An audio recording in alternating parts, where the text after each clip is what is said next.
Begitu selesai ceramah, mabuk dia lagi.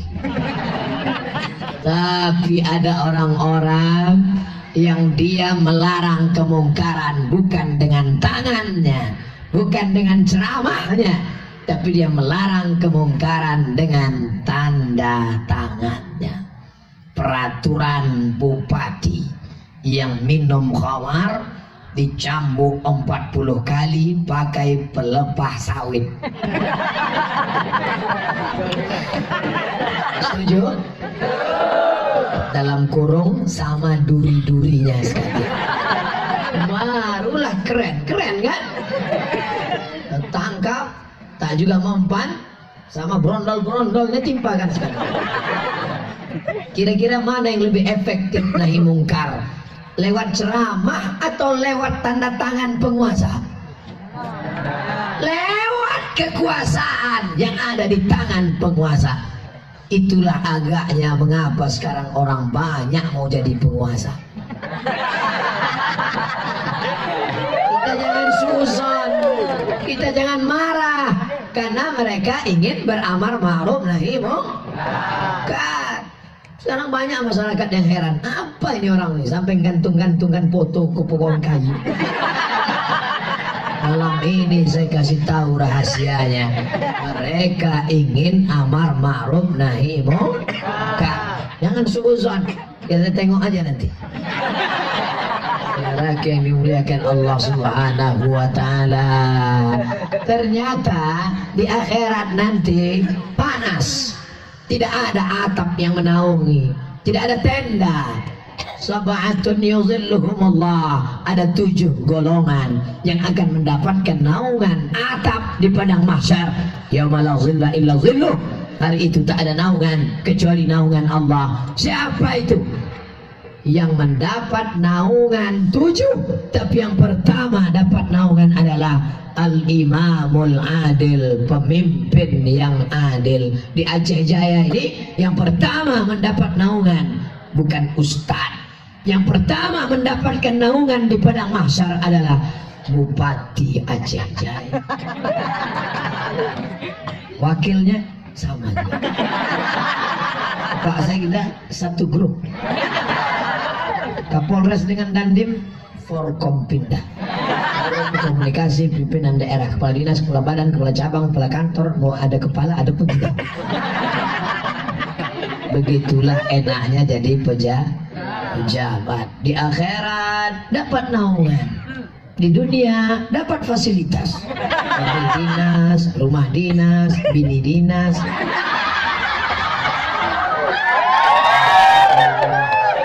Barakallah. Dalam kurung syaratnya adil.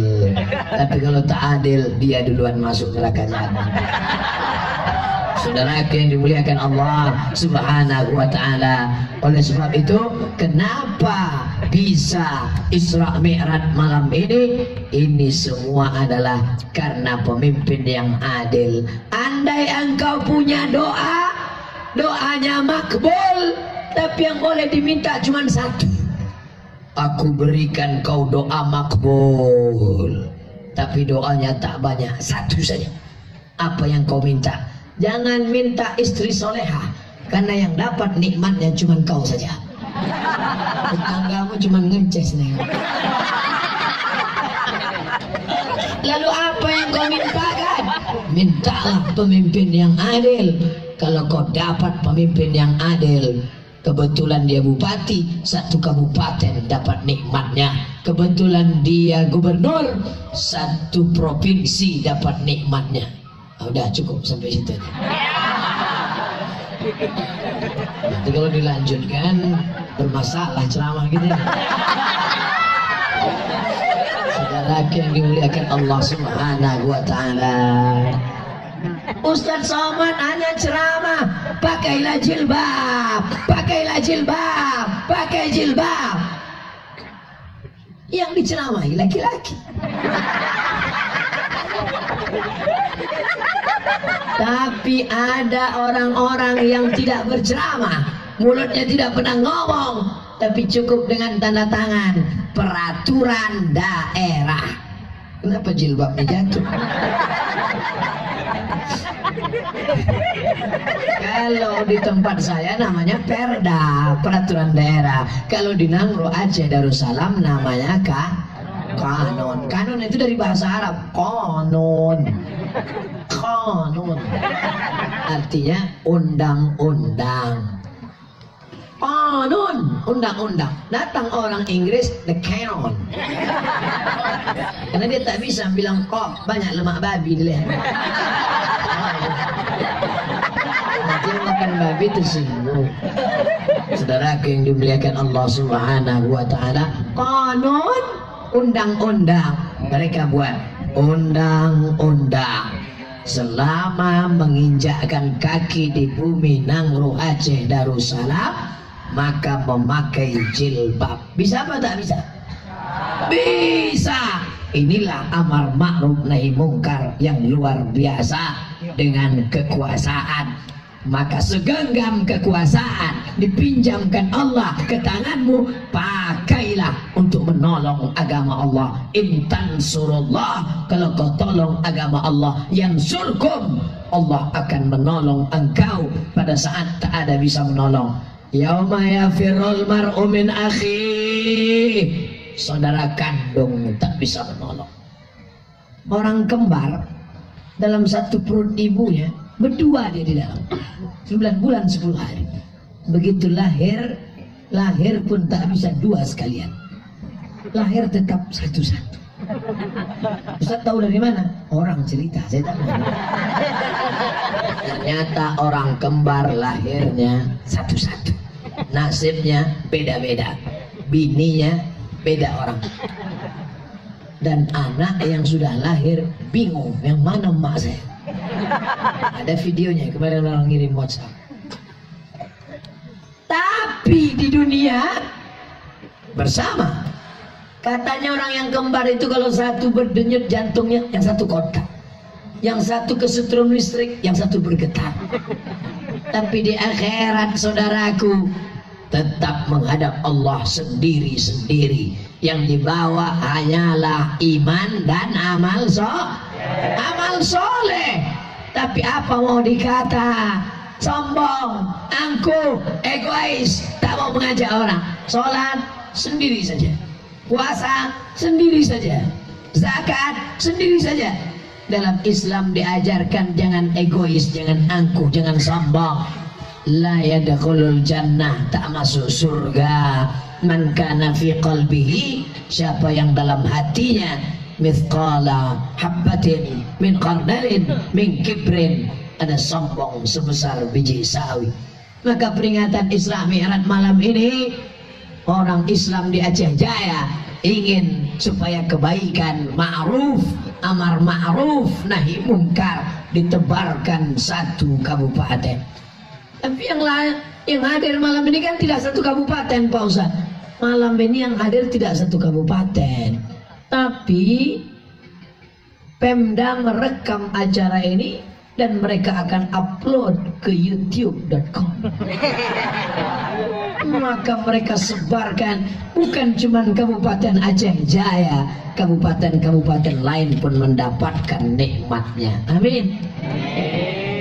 Nah, ada mereka upload ke YouTube, tiba-tiba yang boleh nonton Aceh Jaya saja, yang lain tidak.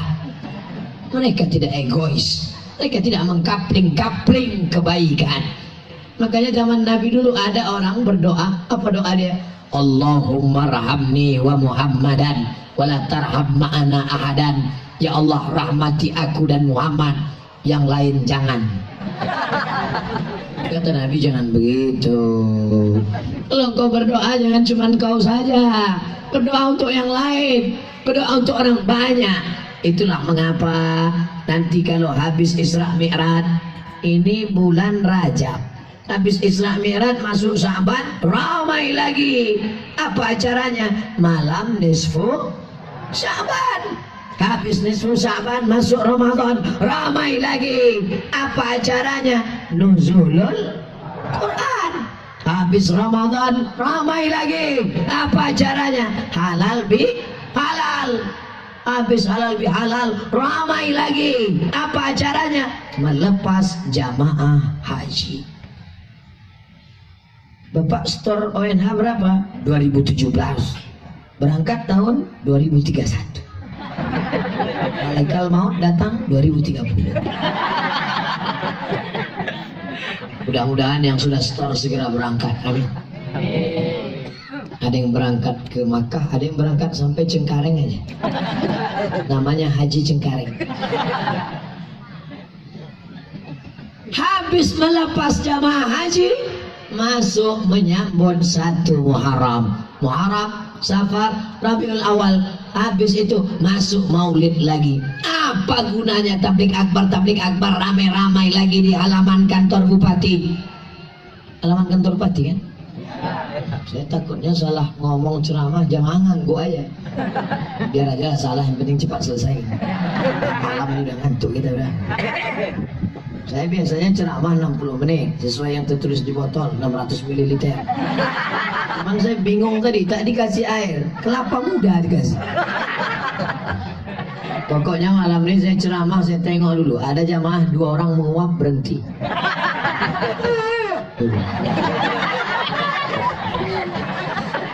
Lagi yang dimuliakan Allah Subhanahu wa Ta'ala, Islam jangankan mabuk, jangankan zina, jangankan khamar, menguap pun diatur dalam Islam. At-tasawuf minasyaiton, menguap itu perbuatan setan. Idza tasa'aba ahadukum, kalau kamu menguap, falyarudda mastata'a, tahan. Menguap digoda setan. Orang yang menguap jangan peturutkan lebar-lebar macam kuda Nil. Falyarudda mastata'a, tahan. Oke, kalau ada orang menguap tuh ditahan. Sampai menguap pun diatur dalam Islam. Bersin. Idza atisa ahadukum, kalau kamu bersin, falyukhfid sautahu, kecilkan suara. Wal yadha kaffaihi ala wajhihi, letakkan tapak tangan di wajah, kecilkan suara. Ini ada orang bersin.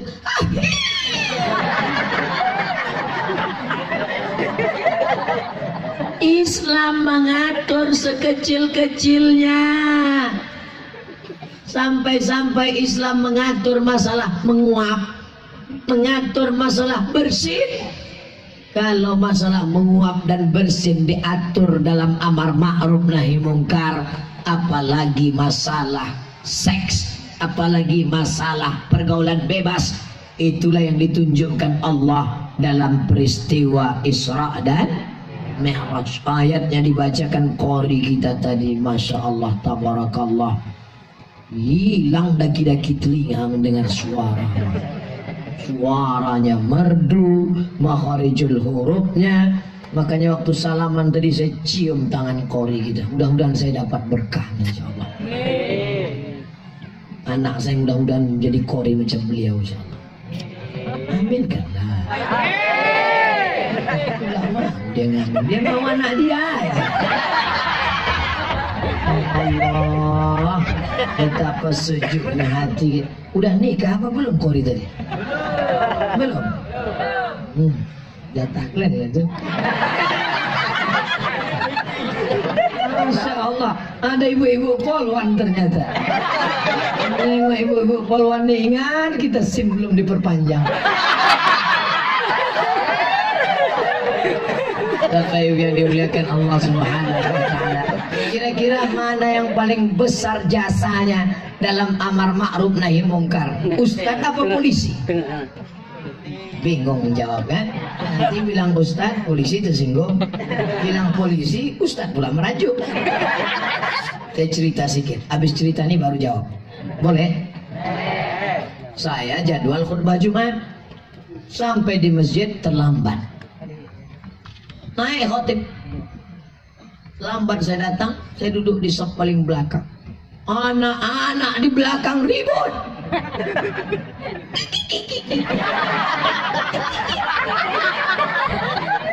Anak-anak khutbah berapi-api, dia di belakang. Tak segan mereka nengok saya di belakang. Cuek aja deh. Dia tak tahu kita ustaz sedang viral.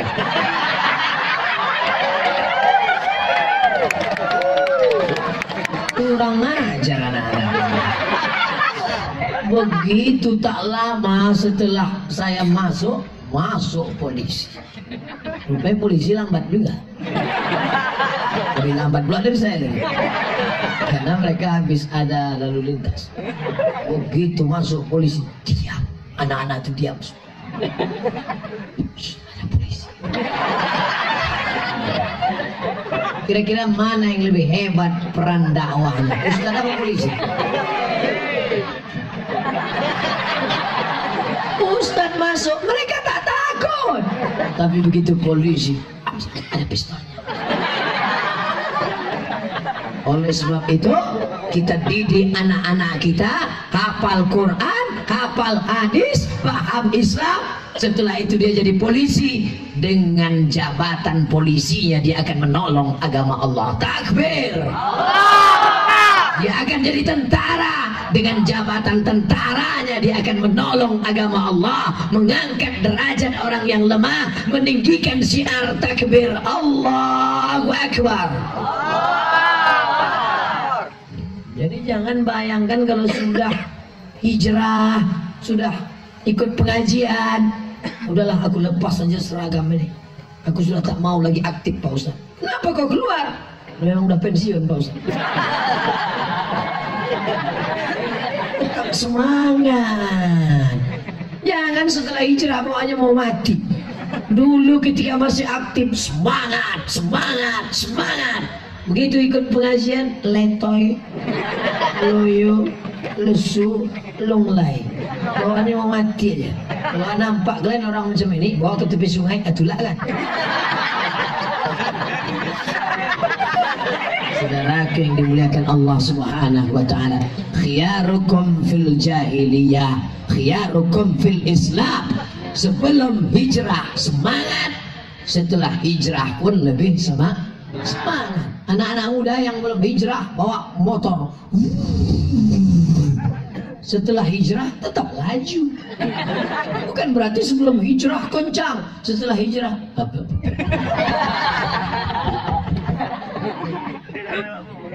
saya diajak anak-anak muda itu, Ustaz, besok ceramah jangan bawa mobil ya, besok ceramah jangan bawa motor ya, besok ceramah kami jemput. Ya, datanglah anak-anak muda bawa motor. Ustaz naik di atas, sangkanya saya tak bisa bawa motor. Boleh saya tes? Boleh. Naik saya bawa. Tinggal mereka. Udah tahu. Sangkanya kita lahir langsung tua. Aku pernah juga muda macam dia. Sekarang pun masih muda juga. Umur sekarang atau usah kita sebut. Saudara yang dimuliakan Allah Subhanahu wa taala, ayat yang dibaca qori kita tadi, malu pula saya mau mencoba suara saya. Tapi insyaallah takkan mungkin jamaah mengetawakan kita kan? A'udzubillahi minasyaitonir rajim. Tadi waktu beliau mengaji Allah. Beliau lama diam aja. Subhanalladzi asra bi'abdihi laila. Subhana, maha suci Allah. Alladzi, yang asra, memperjalankan, bi'abdihi, hambanya Muhammad sallallahu alaihi wasallam, minal masjidil haram, dari masjidil haram sekarang di Saudi Arabia, ilal masjidil aqsa, ke Masjidil Aqsa sekarang di Palestina. Dari Masjidil Haram ke Masjidil Aqsa 1.500 km. Kalau kalian tak percaya, ukurlah sendiri. Naik burak, bukan macam saya tadi ke Kutacani naik helikopter. Saya mau kasih tahu aja saya naik helikopter. Minal Masjidil Haram ilal Masjidil Aqsa alladzi barakna haula, kami berkahi sekelilingnya. Untuk apa perjalanan ini? Tengok tujuannya. linuriyahu min ayatina. Kami ingin menunjukkan ayat-ayat kami, bukan ayat-ayat cinta. Kami ingin menunjukkan ayat-ayat kami, bukan ayat kursi. Kami ingin menunjukkan ayat-ayat kami, tanda-tanda kebesaran kami. Itulah yang dilihat oleh Sayyidina wa Maulana wa Syafi'ina Muhammad sallallahu alaihi wasallam. Apa yang ditengok Nabi? Oh, banyak sekali. Tapi di antara yang ditengok Nabi malam itu adalah Nabi melihat ada orang di hadapannya daging bagus, segar, harum, tapi di depannya ada daging busuk, bernanah, berulat. Yang dimakannya daging busuk, bernanah, berulat, sedangkan daging yang bagus, segar, dicuekinnya saja. Nabi bertanya, ya Jibril, ya apa maksud tanda, simbol, makna ini? Kata Jibril, itulah umatmu nanti di akhir zaman. Ada daging yang busuk, itu yang dia garap. Daging bagus dia tinggalkan. Itulah sekarang yang disebut dengan sepia, selingkuh. Lagunya Pencinta Satu Alam, selimut tetangga, macam tak ada selimut di rumahnya. Ini fenomena akhir zaman. Zaman dulu orang mau selingkuh susah. Zaman sekarang mau kemana? Reuni. Berawal dari reuni. Ikut ya bang? Kau jangan ikut, tak ada orang bawa bini. Sampai di tempat reuni berjumpalah dengan teman SMP SMA yang tak berjumpa 5-10 tahun yang lalu. Kau dulu yang paling cantik di kelas kan? Iya, kau itu ingusan busuk bau dulu. Akhirnya buat grup WhatsApp, tukar-tukaran foto, tukar-tukar cerita. Ini gambar siapa? Gambar lakiku bang. Mana ganteng sama aku? Ganteng abang lah. Kenapa kau mau sama dia? Ditangkap hansip kan? Akhirnya janji makan bersama, curhat, ngobrol cerita,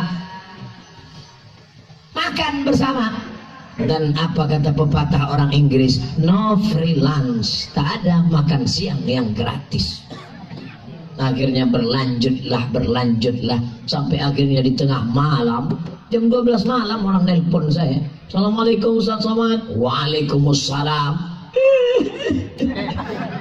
Oh, kenapa? Salah sambung, saya tutup.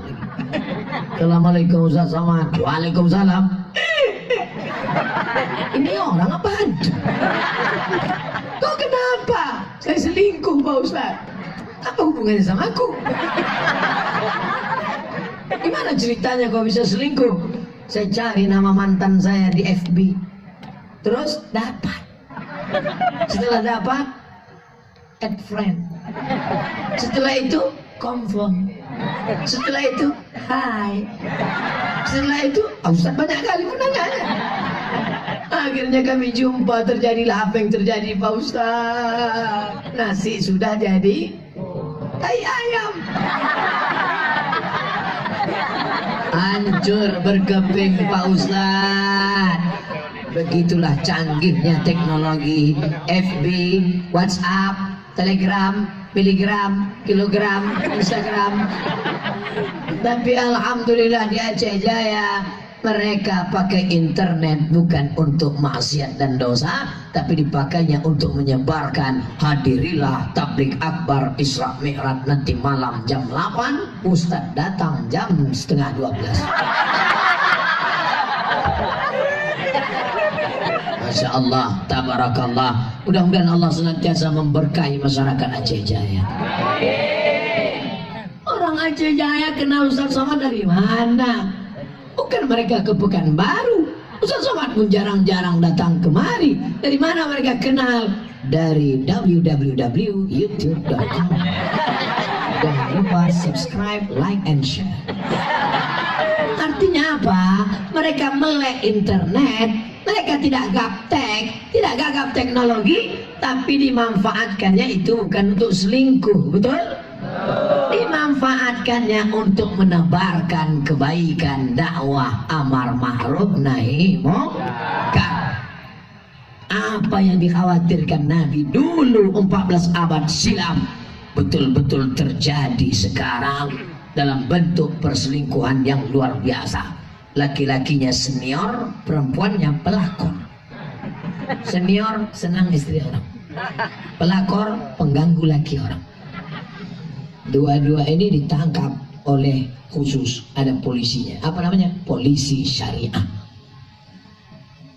Di mana ada polisi syariah di seluruh Indonesia? Kalau bukan di Nangro Aceh Darus, bangga kita. Ada polisi khusus lalu lintas jalan raya. Prit. Ada polisi khusus kriminal, krimsus, kriminal khusus. Ada polisi khusus terkait dengan pelanggaran etika budaya, tidak melakukan sesuai dengan adat. Orang Aceh punya adat istiadat, dalam satu hembusan nafasnya adatnya, budayanya sejalan dengan ajaran syariat Islam. Takbir. Ini harus kita jaga di zaman modern, apalagi anak-anak muda ini. Oh, andai saya disuruh pilih, Pak Abdul Somad, siapkah engkau muda lagi? Oh, tak sanggup, berat dong. Zaman saya dulu, saya muda sekitar tahun 90-an, 30 tahun yang lalu. Zaman saya dulu mau kenalan sama perempuan susah. Kadang mau salaman, mau kenal perempuan menggetar tangan kita. Sekarang kenalan sama perempuan enak saja, banyak cara. Bisa lewat WhatsApp, bisa lewat Friendster, bisa lewat internet. Zaman dulu harus langsung face to face. Zaman sekarang tidak, mudah, canggih teknologi. Kenal, jalan-jalan, bonceng sana, bonceng sini, bonceng sana, bonceng sini, masuk angin gembung. Mohon maaf Abu, mohon maaf Abi, mungkin omongan saya ini tidak sesuai, tapi yang saya ceritakan ini fakta dan data. Kawan saya menjadi petugas kantor urusan agama. Saya tanya sama dia, berapa orang nikah di kecamatan ente 1 bulan? 4 orang, 40. Banyak. Tapi yang betul-betul nikah 20. Yang 20 lagi MBA, Married by Accident. Luar biasa. Luar biasa kejadian sekarang nih Bapak Ibu yang dimuliakan Allah. Anak-anak remaja kita mungkin nakal, anak-anak muda kita mungkin jahat, tapi orang tua juga ikut berkontribusi karena pembiaran, diam saja. Anak gadis Bapak mana? Tadi dibawa kawannya. Pulang jam 12 Pak, pagi pun nggak apa-apa. Bencong aja pulang pagi. Nauzubillah. Orang tua harus ada kontrol. Kau jalan sama siapa? Pulang jam berapa? Kunci motor mana? Duitnya kursi mana? HP-mu mana? Isinya apa? Kenapa begini? Kenapa begitu? Ada pengawasan dari orang tua. Pak, kami jalan-jalan sebentar ya. Jangan. Tak mahram, jangan jalan. Ada acara ini Pak, rame-rame boleh, berdua jangan. Pak, katanya kalau berdua yang ketiga setan. Kau udah setan. Jangan dibiarkan. Ini main biar aja. Saya bawa anak apa ya? Bawa. Sebentar aja Pak, lama butuh apa? Ada pula yang tegas karena belum dapat. Kalau sudah dapat, macam kerupuk kena air. Habis, keras, macam kerak. Kena air, lembek. Saya bawa anak bapak, jangan macam-macam. Kejar gue perempuan jangan. Sebentar aja Pak, tidak, sekali tidak. Nanti kami belikan bapak mie ayam, awal. Laki yang dimuliakan Allah Subhanahu wa Ta'ala. Ingat, wahai laki-laki, di pundakmu ada tanggung jawab. Beda sama perempuan, laki-laki kepala rumah tangga. Kenapa laki-laki dapat harta warisan 2 kali lipat? Kalau perempuan dapat 500 juta, laki-laki 1 M. Enak kali jadi laki-laki itu. Karena laki-laki menanggung biaya pernikahan, mahar ditanggung laki-laki, makan nafkah ditanggung laki-laki. Tapi yang paling berat adalah amar ma'ruf nahi mungkar. Laki-laki yang gagah perkasa, bukan yang berotot tegap. Laki-laki yang gagah perkasa, bukan yang berkumis tebal. Yang berkumis jangan tersinggung. Laki-laki yang gagah perkasa, bukan yang berambut panjang. Yang gondrong jangan tersinggung. Laki-laki yang perkasa adalah laki-laki yang mampu menyelamatkan anak gadisnya. Alhamdulillah, menjadi orang Aceh tertolong dengan kanun. Di tempat lain perempuan pakai baju you can see.